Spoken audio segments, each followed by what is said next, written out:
بسم اللہ الرحمن الرحیم۔ یہ ہے ہمارا لیکچر نمبر 5 اسلامیت، سبق نمبر 3 الدرس الاول جیم، سورۃ الانفال آیات 20 تا 28، صفحہ نمبر 17 تا 20۔ صفحہ نمبر 17 الدرس الاول جیم، سورۃ الانفال کی آیات ہیں 20 سے 28 تک۔ تو ہم شروع کرتے ہیں۔ بسم اللہ الرحمن الرحیم۔ یا ایھا الذین آمنوا اطیعوا اللہ ورسولہ ولا تولوا عنہ وانتم تسمعون۔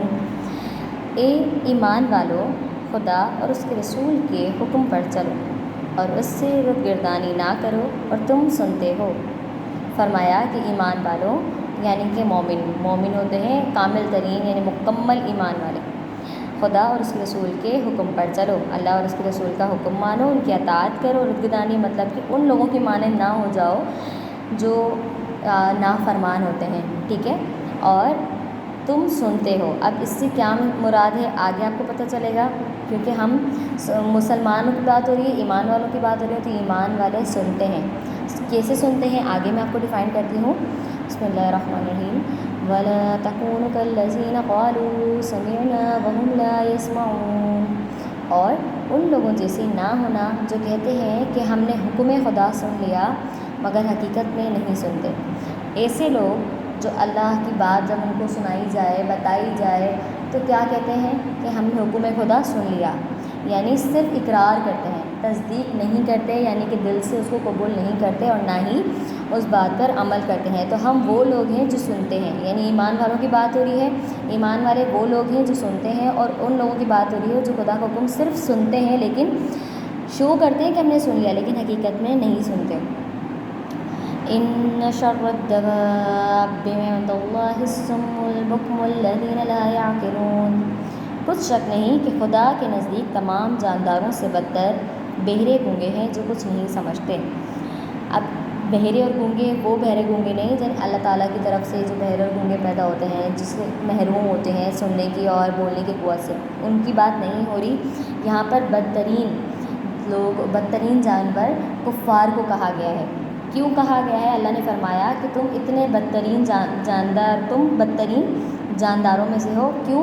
کیونکہ جیسے جانور ہے، جانور کو سنتا بھی ہے، ٹھیک ہے، لیکن وہ بول نہیں سکتا، لیکن اس کے اندر اس چیز کی سمجھ نہیں ہوتی جیسے سمجھ انسانوں میں ہوتی ہے۔ وہ سمجھ نہیں سکتا ہماری بات کو سننے کے بعد کہ ہم اس کو اگر حکم دیں تو وہ حکم کی تابعداری نہیں کرے گا، لیکن انسان کو اللہ تعالیٰ نے یہ سب قوتیں عطا فرمائی ہیں کہ وہ انسان سن بھی سکتا ہے اور بات کا جواب بھی دے سکتا ہے۔ تو اللہ نے ان کا جو کفار کا جو مطالبہ کیا ہے وہ کیا ہے ان کے ساتھ، جانداروں کے ساتھ، وہ بھی بدترین، یعنی کہ یا تو برے لوگ یا پھر جانور، بدترین جانور بہرے اور گونگے ہوتے ہیں، کیونکہ آپ کو سامنے سے شو کرتے ہیں کہ ہم نے حکم خدا سن لیا لیکن حقیقت میں نہیں سنتے۔ وہ کیا ہوتا ہے کہ جیسے آپ کہیں کہ آپ کے منہ پر کچھ اور ہونا اور اندر سے کچھ اور خیالات رکھنا۔ آگے پڑھتے ہیں۔ وَلَوْ عَلِمَ اللَّهُ فِيهِمْ خَيْرًا لَّأَسْمَعَهُمْ وَلَوْ أَسْمَعَهُمْ لَتَوَلَّوْا وَهُمْ مُعْرِضُونَ۔ اور خدا ان میں نیکی کا مادہ دیکھتا تو ان کو سننے کی توفیق بخشتا، اور اگر بغیر صلاحیت ہدایت کے سماعت دیتا تو وہ منہ پھیر کر بھاگ جاتے۔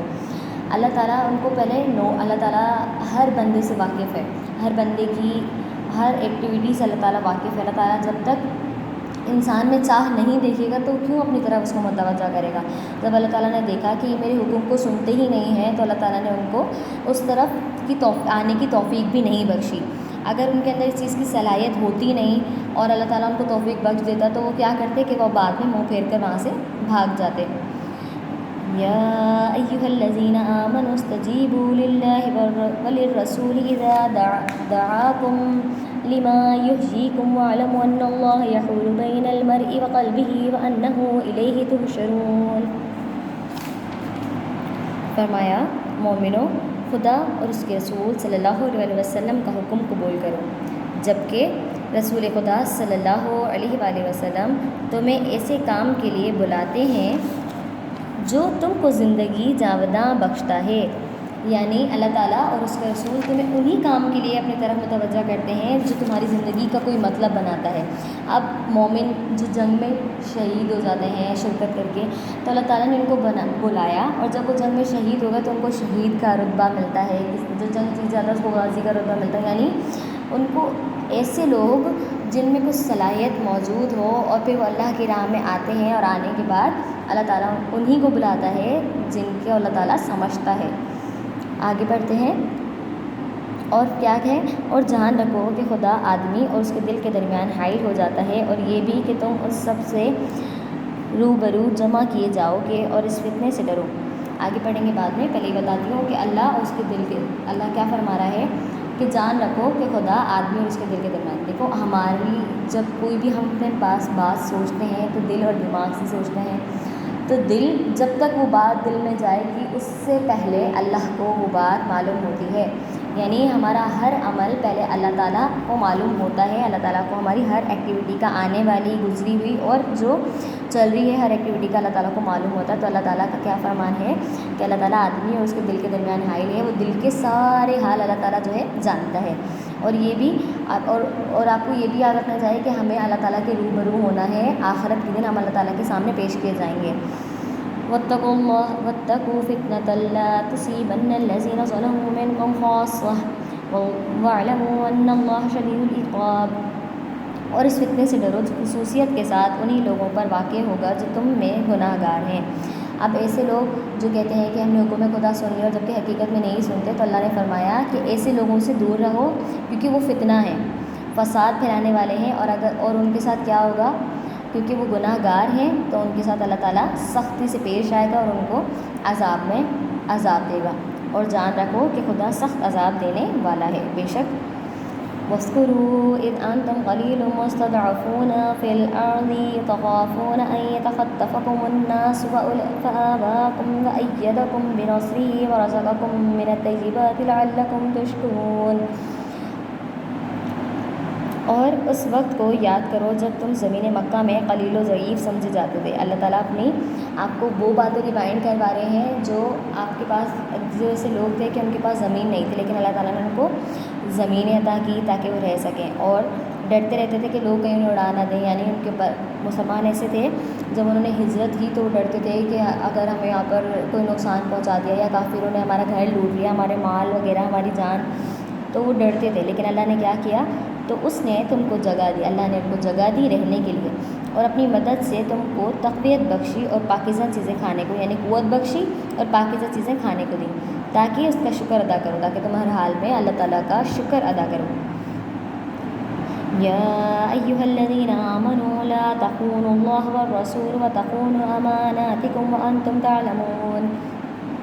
اے ایمان والو، تو خدا اور اس کے رسول صلی اللہ علیہ وسلم کی امانت میں خیانت نہ کرو، اور نہ اپنی امانت میں خیانت کرو۔ یہاں پر نہ مسنگ ہے تو میں یہاں پر مسنگ لکھ دیتی ہوں، نہ پھر ہے اپنی امانت میں خیانت نہ کرو اور تم ان باتوں کو جانتے ہو۔ اب امانت میں خیانت کا مطلب اللہ تعالیٰ نے کوئی آپ کے پاس ایسی پراپرٹی یا کوئی ایسی چیز تو نہیں رکھوائی جس میں آپ خیانت کرو گے، اس میں خیانت سے مطلب ہے، اس میں فرمایا گیا ہے کہ اللہ تعالیٰ کے فرائض کو اگر آپ ترک کر دو، جیسے ان پہ جو فرض فرمائے گئے ہیں، تو وہ اللہ تعالیٰ سے خیانت کہلائے گی۔ اور رسول اللہ صلی اللہ علیہ وسلم سے خیانت سے مراد ہے کہ ان کی سنتوں پر، احادیث پر اگر آپ عمل نہیں کرتے اور ان کو ترک کر دیتے تھے تو وہ بھی آپ صلی اللہ علیہ وسلم سے خیانت کہلائے گی، اور ان دونوں ہی باتوں سے ہمیں منع کیا گیا ہے۔ امانت میں خیانت کرنا بہت بڑا گناہ ہے، اور ایک امانت میں خیانت یہ ہوتا ہے کہ کوئی بندہ اگر آپ کے پاس اپنی چیز بطور امانت رکھواتا ہے تو آپ کا فرض ہے کہ آپ اسے اسی حالت میں واپس کریں، اس کو چھیڑنا، چھونا یا اس کو استعمال کرنا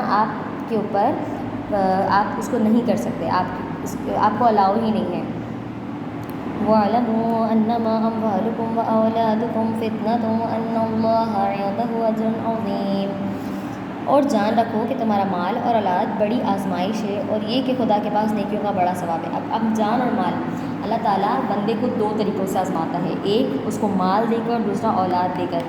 اور آپ جب بھی دیکھیں گے کہ کسی امیر کے پاس اگر بہت مال ہے اور اس کے پاس جب وہ مال چلا جائے تو وہ بندہ ناشکرا ہو جاتا ہے، اور اس کو نہیں سمجھ میں آتا کہ اب اپنی ضروریات کیسے پوری کی جائے۔ اسی طرح اگر کسی کو اللہ تعالیٰ اولاد نہیں دیتا ہے یا کسی کو دیر سے دیتا ہے تو وہ بھی اللہ تعالیٰ کے آگے جھوکتا ہے اور بار بار اس اللہ تعالیٰ سے سوال کرتا ہے کہ اللہ تو مجھے اولاد ہے، تو اللہ تعالیٰ ان دو چیزوں سے اس طرح آزماتا ہے، لے کر بھی اور دے کر بھی آزماتا ہے. تو یہ دونوں چیزیں اللہ تعالیٰ نے آزمائش قرار دیا ہے. اور یاد رکھیں کہ اللہ کے پاس نیکیوں کا بڑا ثواب ہے، اور جو اللہ کی آزمائشوں میں پورا اترتا ہے اللہ کے پاس آزمائش کا کیا ہے، نیکیوں کا بڑا ثواب ہے. اسی کے ساتھ آپ کا یہ چیپٹر 9 جو ہے چیپٹر نمبر 3 پیج نمبر 19 پر ختم ہو گیا. اس کو آپ پڑھیں. پڑھنے کے بعد آپ کو جو پیجز ہائی لائٹ ہوئے نظر آ رہے ہیں یہ آپ کے ترجمے ہیں، انہیں آپ کو یاد کرنا ہے. موجود تب تک کے لیے اللہ حافظ.